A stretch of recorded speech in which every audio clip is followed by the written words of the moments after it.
ang pagpili ni Hesus og 12 ka mga tinun-an or gitawag og apostoles gikan sa tanan nga nagsunod kaniya nga gitawag og mga disipulo, maoy pagpakita nga iya nang gibangon ang napukan nga tribo sa Israel, ang 12 ka tribo or nasod sa pinili nga katawhan nga mao ang Israel.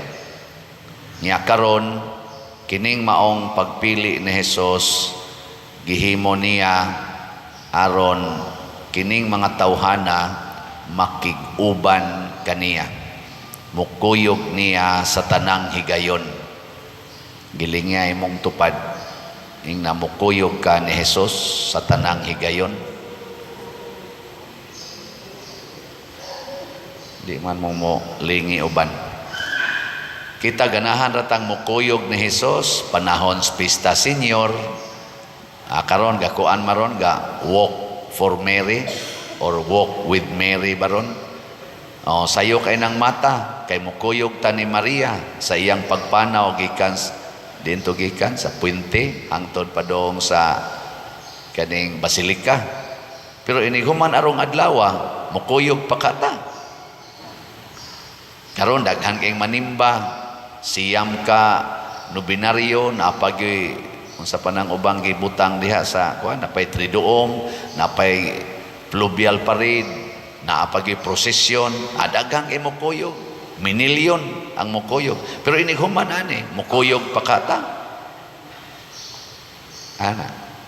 Karon nanimba mo dinhi, kuyog tas Ginoo, mga usa ka oras. Ini human aning misa, mukuyog pa mos Ginoo. Ano ay pangutana? Sa atong unang pagbasa, ipakita ni David ang iyang pagkuyog sa Ginoo. Gisugo siya sa Ginoo sa pag-alagad sa hari sa Israel nga mao si Saul. Iyang gialagaran si Saul, iyang giluwas ang gingharian sa Israel, iyang gipatay sa Gulayat, iya pagyong gibuntog ang mga Pilistihanon. Nya human nabuhat ni David ang pag-alagad ni Saul nga tininuod gyud kay ang pag-alagad, nasina si Saul kaniya og buot na niyang patyon si David. Mo nang iyang gipangita, nagtago-tago na lang si David kuyog sa pipila niya ka mga kauban didto sa mga kabungturan. Gipangita gyud sila maayo ni Saul kay patyon, hangtod nga si Saul nahasulod sa langob, sugo siyang lawas, nisud siya sa langob nga didto nagtago si David ug ang iyang mga kauban. Nya niingon dayon ang iyang mga kauban, mao na ning higayuna, boss. Niya na gihatag nas Ginoo nimo ang imong kaaway, hansaki dayo sa imong bangkaw, patay lagi na, kausara na, din ana mangita nimo. Ang gibuhat ni David, iyang giduol niya, hait man kayong iyang espada, iyang gitabas ang sinina ni Saul, basig natug tingalito, giduka ba, kapoy, gitabas niya ang sinina or sidsid. Pero pag human niyag tabas, iya na tatong duslakon, pero nakahuna-huna siya, pinili rabanis Ginoo, gi-anoint rabanis Ginoo isip hari sa Israel, bisag animal na kainig binuhatan, risgo na nis akong kinabuhi, pero pinili nis Ginoo, dili nako supakon ang gapili ani niya. Motong ni atras si David og iyang kumbinser ang iyang mga kauban, di nato patyon kay pinili nas Ginoo. Nindota no? So kuyog yun ni David ang Ginoo. Ngano man nakahuna-huna man siya nga kani pinili nis Ginoo. Kamo mga asawa o mga bana, kung mga bit ng imong asawa o imong bana, makahuna-huna pa ba ka nga pinili nas Ginoo aron mahimo nimong bana o asawa diha sa inyong kasal? Ha? Gilinga imong tupad. Ing na kung naa ka ng sitwasyon na kahuna-huna pa ka nga pinili nas Ginoo. Dili na nimo awayon, dili na nimo bugnoon, di na nimo kulatahon, labi na gyud namabdo sa imong asawa gikas iyang kabit. Makahunahuna pa ka nga pinili nis Ginoo kay hiusami sa sakramentos kami niyoon. Og malimot ka ana, pasabot giyawaan na ka. Ang yawa na imong kuyog, dili na ang Ginoo. Muna nga ang sunod nga buhat sa mga apostoles, ang pagpapahawa sa mga yawa. Nya unsaon man pagpapahawa ang yawa, diha gid siya hinginli sa imong kaugalingon. Magsige tagpapahawa og mga yawa sa atong isig katao, magampo pagid ta, dadon pagid nato kunuhay ang giyawaan ngadto sa exorcist, haron lang yun mawa ang yawa. Pero ikaw di ay nga nagdaan ang tawhana, naa sa di kay yawa. Yawa ni mo papahawaa. Oh, kana ding imong kalagot, di na yawanon. Ha? Gilingay mong tupad, inawa na kay gikalagutan. Oh, kana ding imong pagka isipan, kanang kusog kay kamo kwinta-kwinta, alkansi ba ka o ginansya, di na iyawa. Kanang moingon ka, ngigagod. Sige lang, ako lang yun magsigi. Kuwan ngigagod. Kansi ko, isipan man kana. Yawa mangyapon na. Kana ding imong pagka sigig panglibak, ganahan kay ka manglibak. Di na iyawa di ay. Kana ding imong pagsinasina, masinahon kay kastanan. Abi kay ni gwapa or ni gwapo man imong silingan, kay maunay iyang gibuhat siyang naong, mao sa imong buhatos imong naong, nagtuo kag pareha mog naong. Basig ni arang-arang to siya, nya ikaw nagusbat na hinong imong naong paggamit nimo ana. Nya di na yawa di ay. Kana ding imong pagkadaw, daw kay kag agianan, imong yung koralon kay imo nang yuta, bisag nangabag-id na ng sakyanan diha. Kay di na gyud kalusot, imog yung koralon. Kay ako gining yuta, di na yawa di ay. Da, ilong lagi mong giyawaan. Kaning pagpamaligyag slat, unsa man ni yawa ni dili. Oh, tanawa, di ba kay bawo gyud mo kanang pagpalit og slat, yawa na dili. Oh, so nindot. Nay mga inspiring text nga akong nadawat karong adlaw kung gibasa, ingon dayon siya ang usaba. Ako Father giharian gyud ko sa kabalakang. Kay bisag di ako sa laing nasod, dato nga nasod, pero ang akong trabaho ultimo. Nya daghan kay panginahanglan akong pamilya, kay pobre man sad mi kaayo. Hurot-hurot gyud ang akong income, Father. Nya usa ka adlaw ni ana, Father, karong bag-o na over nako manting ito na awa siya kabayad sa iyang premium sa insurance. Sa insurance ba? Murag dako-dako gito, mga $2,000 man siguro to. Nganong man siya kabayad? Kaysa sige ko no niyang paminaw sa akong wali na dasig siya nga mopalit og slot. Imbis iyang ibaya dito, iyang gipalit og slot. Tingali, di sad ang tanan, partly, iyang gipalit og slot. Niya human, napag-isig ipanghatag-hatagan.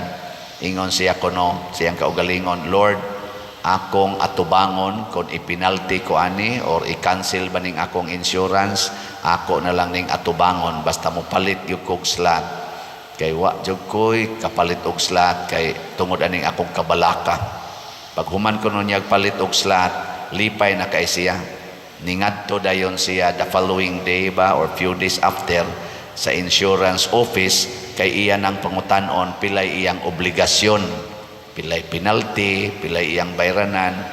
Nya pag-abot niya didto, niingon kuno ang insurance nga amo na ning gi-apply og charity. So paid na ang imong whole bayronon. Wa kay obligasyon, zero. Nya text din siya nako, Father, ni anasad ang resibo, ni palit na sa kog slot. Di ba? Nako hinaot unta nga sige ni siya ka-cancel ang iyang insurance. Isa grabiha gyud sa grasya kana sa material, Pero ang nakadasig nako tungod kay naa man siya nag-alagad sa usa ka care home nga naidaghang mga tiguang o mga masakiton nga nagdepresyon ang uban tungod sa ilang mga sakit. Karon kuno gasigi na siya sangyaw ngadto sa mga masakiton nga iyang giatiman nga kining atong kasakit kuani siya grasya ni mao ni akong nakatunan sa sige na kong paminaw Padersiano, ang kasakit ug ang kamatayon grasya na. Sa sige kuno niyang hisgot ani with conviction nanga-relax kuno ang iyang mga gipang-atiman. Wa na kuno'y magsyagit, wa na'y magsigig mo, malipayo na sila. Nya sige na kuno pasalamat, salamat gyud kaayo sa imong pagtudlo namo kay nawa gyud ang among mga kasakit sa among mga sakit. Pwede na may mga matay. Nindota no? Kasuway mo ana, kanang mawa imong kasakit niya, okay na nimog mamatay ka. Kasuway mo ana. Nya karon ingon siya, Pader, wa na jud ko'y kabalaka hastang ako mga plano para sa akong pamilya gisurrender na nako tanan sa Ginoo. Day by day pwede na kong mamatay. Ang ako lang yung paningkamutan kada adlaw nga makapaambit ko sa akong grasya ngadto sa uban.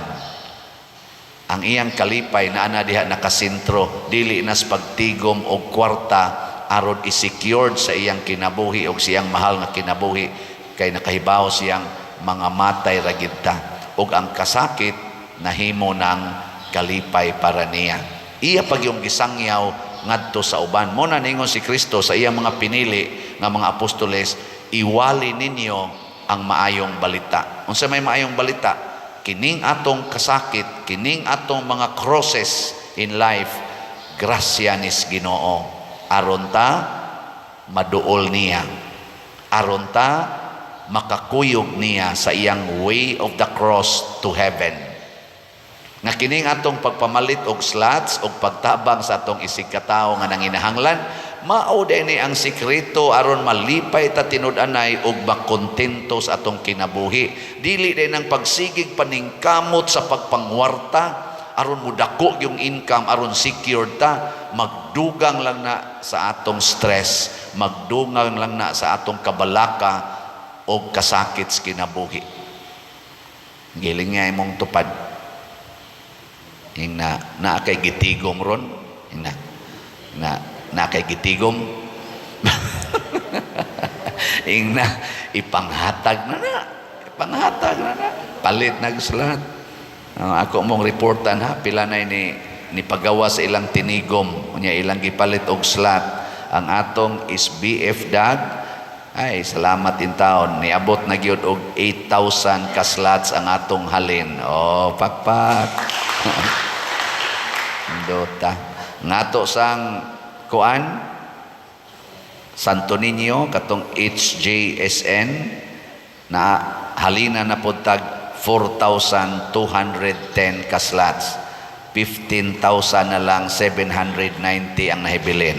Pakpak yapon. Koto braraban ni sa February 3 o niya tag 100 raman ni per slot ato lang ning paspasan og palit.